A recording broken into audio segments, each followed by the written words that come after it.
हर युग में कुछ लोग होते हैं जो इतिहास नहीं लिखते, लेकिन नीम बन जाते हैं। वे ताज नहीं पहनते, युद्ध नहीं करते, भाषण नहीं देते, पर उनका मौन, उनके निर्णय आने वाली पीढ़ियों की दिशा तय करते हैं। एक ऐसा ही व्यक्ति था बोअज।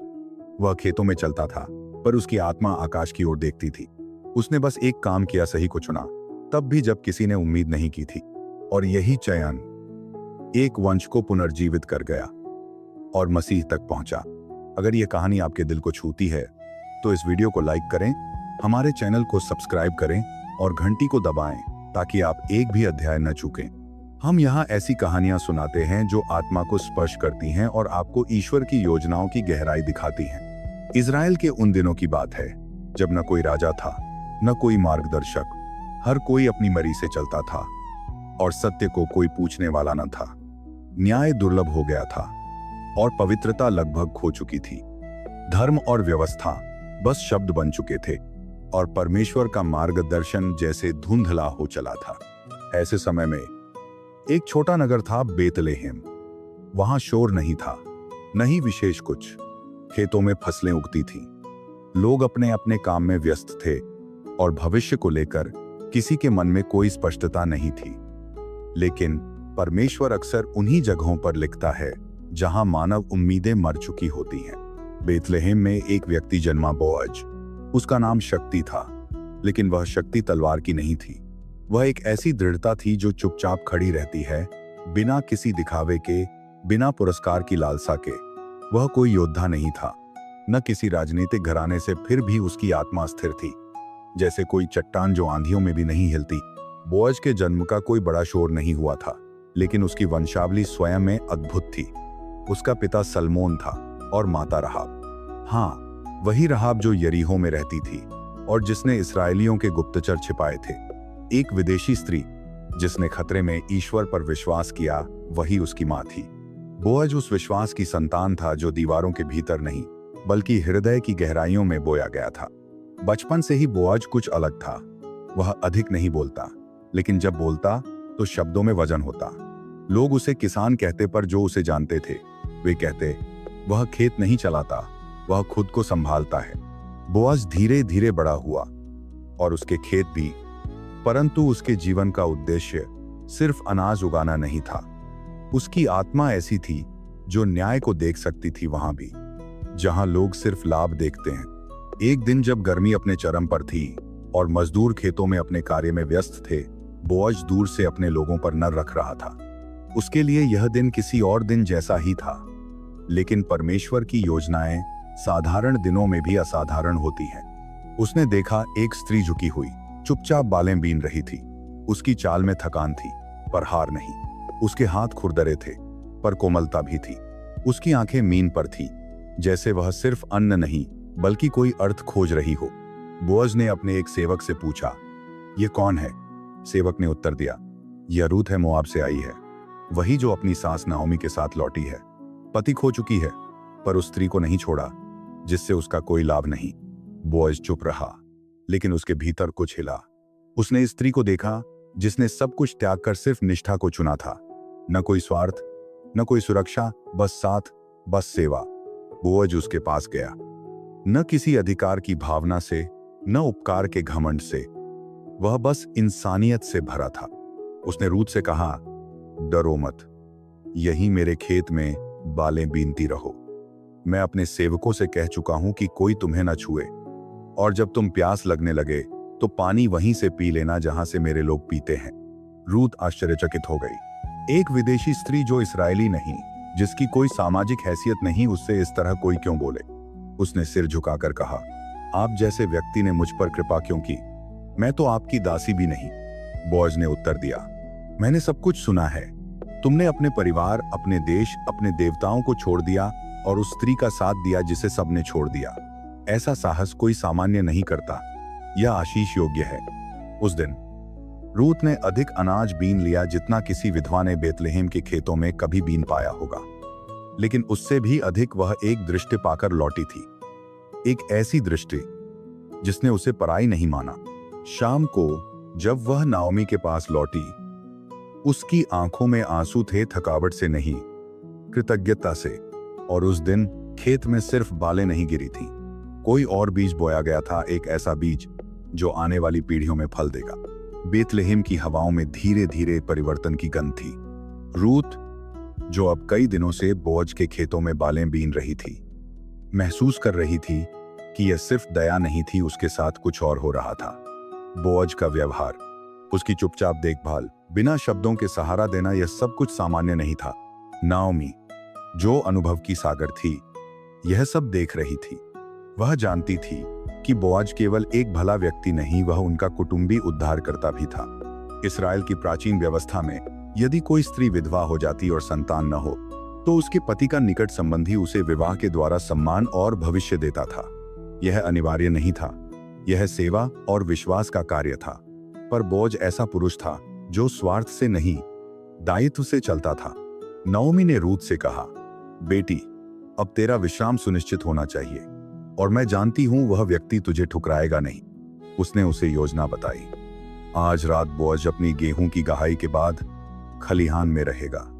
तू स्नान करके, सुगंध लगाकर चुपचाप वहां जाएगी। जब वह सो जाए, तू उसके पांव के पास लेट जाना। यह कोई अपमान नहीं, यह प्राचीन प्रथा है, और तेरा विनम्र निवेदन भी। रूथ भयभीत थी, लेकिन उसकी आत्मा में शांति थी। उसने कहा, जो तू कहे वही करूंगी। रात आई, बोअज ने भोजन किया, श्रम के बाद विश्राम किया और सो गया अनाज के ढेर के पास। और तभी रूथ चुपचाप आई। उसने कोई आवाज नहीं की, कोई घोषणा नहीं की। वह बस धीरे से आई, उसके पांव के पास लेटी, बिना मांगे, बिना जोर दिए। आधी रात को बोअज जागा, चौंक कर, क्योंकि कुछ असामान्य था। उसने देखा कोई स्त्री वहां है। तू कौन है? उसने पूछा, जैसे कोई आत्मा अनजान भविष्य से सवाल कर रही हो। रूथ ने धीमे पर स्पष्ट स्वर में कहा, मैं रूथ हूं, आपकी दासी। कृपया अपने वस्त्र का छोर मुझ पर फैलाइए, क्योंकि आप मेरे उद्धारकर्ता हैं। कुछ क्षण मौन रहा, और फिर बोअज ने कहा, तू धन्य है, तूने महान विश्वास और सम्मान दिखाया। मैंने सुना था तू कौन है, अब मैंने देख लिया। अगली सुबह जैसे ही सूर्य ने बेतलेहम की गलियों को स्पर्श किया, बोअज पहले से तैयार था। वह सीधे नगर के मुख्य द्वार पर गया, जहां निर्णय होते थे, जहां बुजुर्ग बैठते थे, जहां समझौते लिखे नहीं बोले जाते थे। उसने नगर के 10 प्रमुखों को बुलाया, और पास के एक संबंधी को भी, जो उससे अधिक निकट था, रूथ के दिवंगत पति से। यह व्यक्ति नियमों के अनुसार पहले योग्य था उसे अपनाने के लिए। बोअज ने सबसे पहले भूमि की बात की। नाओमी अपनी भूमि बेच रही है, जो हमारे परिवार की थी। तुम्हारा पहला अधिकार है। वह व्यक्ति तुरंत सहमत हुआ।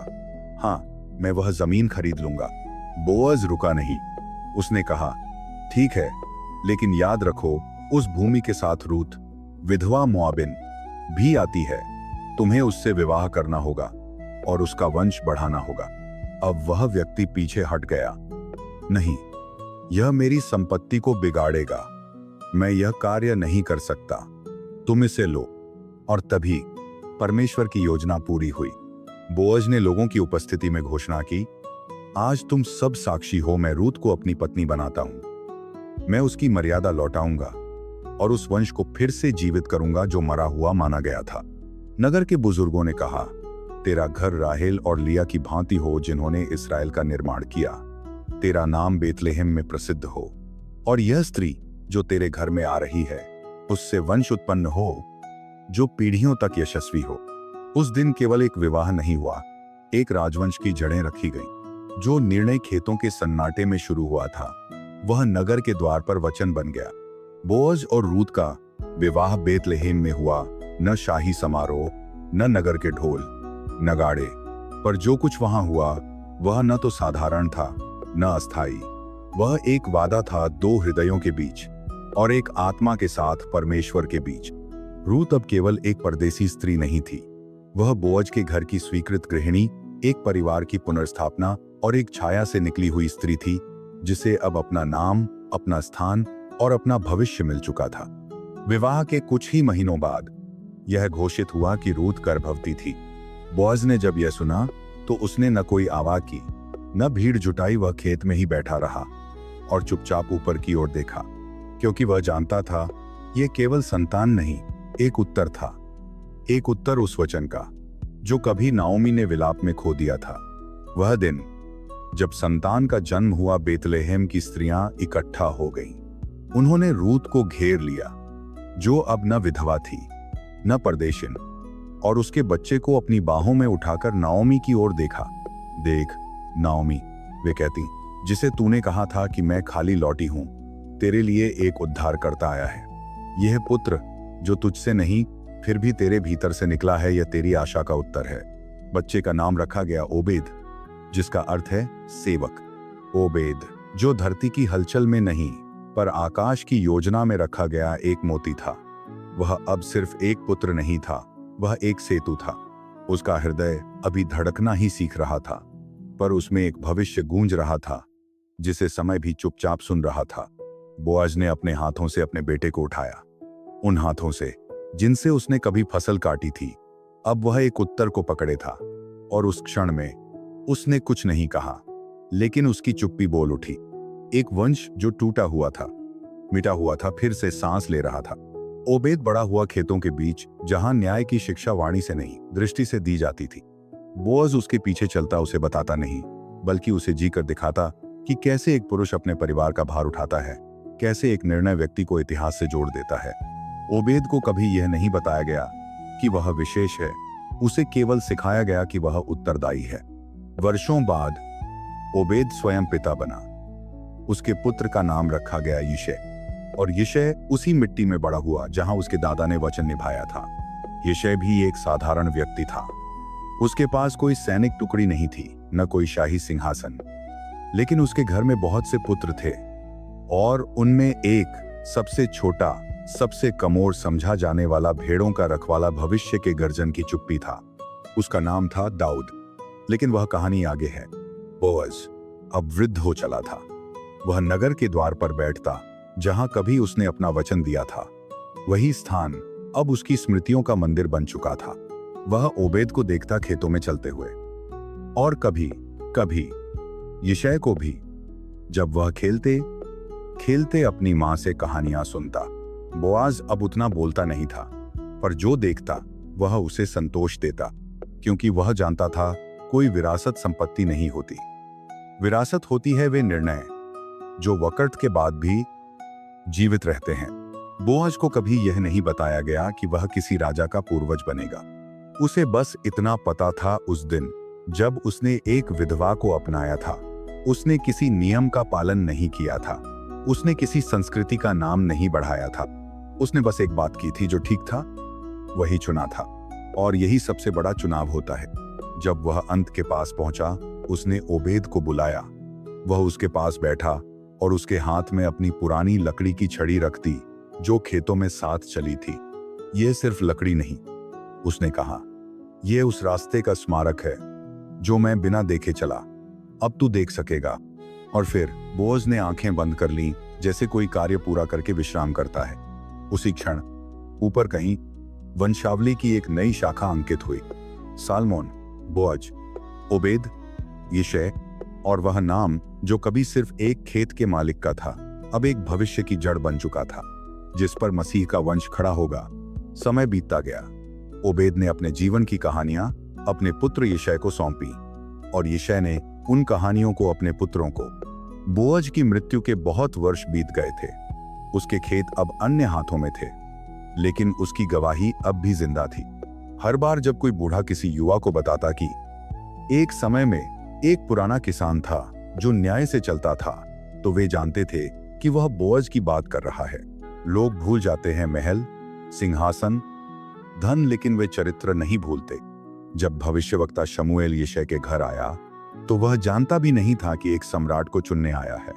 यिशै ने अपने पुत्रों को प्रस्तुत किया, ऊंचे, सुंदर, मजबूत, लेकिन परमेश्वर चुप रहा। और तब एक सबसे छोटा पुत्र लाया गया, भेड़ों से, धूल से, सबसे पीछे से, दाऊद। शमूएल ने उसे अभिषिक्त किया, और उसी क्षण जिस वंश की शुरुआत एक खेत के किनारे एक चुपचाप बोए गए निर्णय से हुई थी, वह वंश अब राजा का ताज धारण करने वाला बन गया था। बोअज, जो अब वर्षों से इस धरती पर नहीं था, उसका नाम राजाओं की वंशावली में चमकने लगा। ना सिर्फ इज़राइल के राजा, बल्कि उस राजा की वंशावली में जो स्वर्ग से उतरकर आएगा। यीशु। हाँ, मत्ती के सुसमाचार में जब वंशावली लिखी गई, अब्राहम से लेकर मसीह तक, वहां एक नाम लिखा था। सलमोन से बोअज उत्पन्न हुआ, बोअज से ओबेद, ओबेद से यिशै, और यिशै से दाऊद राजा, और आगे दाऊद से होते हुए यूसुफ तक, और यूसुफ से मरियम, और मरियम से जन्मा यीशु मसीह, जगत का उद्धार करता। जिस स्त्री को सबने पराई कहा और जिस पुरुष को लोग बस किसान मानते थे, उन दोनों का नाम मसीह की वंशावली में लिखा गया। क्या यह संयोग था? नहीं, यह ईश्वर का उत्तर था उस निर्णय को जो दुनिया की नजर में छोटा था, पर परमेश्वर की दृष्टि में अमर। बोअज को कभी यह पता नहीं चला कि उसके निर्णय से दुनिया को एक मुक्तिदाता मिलेगा। उसे बस यह पता था कि उस दिन उसने एक स्त्री को सम्मान दिया था, उसने एक परिवार को पुनः स्थापित किया था, उसने धर्म को चुना जब कोई देख नहीं रहा था। और शायद सबसे बड़ी कहानियां वहीं से शुरू होती हैं जहां कोई कुछ कहता नहीं, सिर्फ सही करता है। हर पीढ़ी को लगता है कि उसकी कहानी सबसे बड़ी है, लेकिन कभी कभी सबसे महान कार्य वे होते हैं जो किसी मंच पर नहीं होते, न किसी तालियों के बीच। बोअज ने कोई चमत्कार नहीं किया, उसने सिर्फ एक स्त्री को सम्मान दिया, एक टूटी हुई वंश को फिर से जीने का अवसर दिया, और वह निर्णय मसीह के वंश तक पहुंच गया। उसने यह सब तब किया जब कोई देख नहीं रहा था। तो यदि आज तुम खुद को साधारण मानते हो, तो याद रखो, परमेश्वर अक्सर अनंत इतिहास को उन्हीं लोगों के हाथों से लिखता है जो बस सही को चुनते हैं, चुपचाप, सच्चे दिल से। अगर यह कहानी आपके हृदय को छू गई हो तो कृपया इस वीडियो को लाइक करें और हमारे चैनल को सब्सक्राइब जरूर करें। यहाँ हम ऐसी कहानियां साझा करते हैं जो सिर्फ ज्ञान नहीं बल्कि जीवन बदलने वाली प्रेरणा बनती हैं। घंटी दबाना न भूलें ताकि आप अगली कहानी भी समय पर सुन सकें।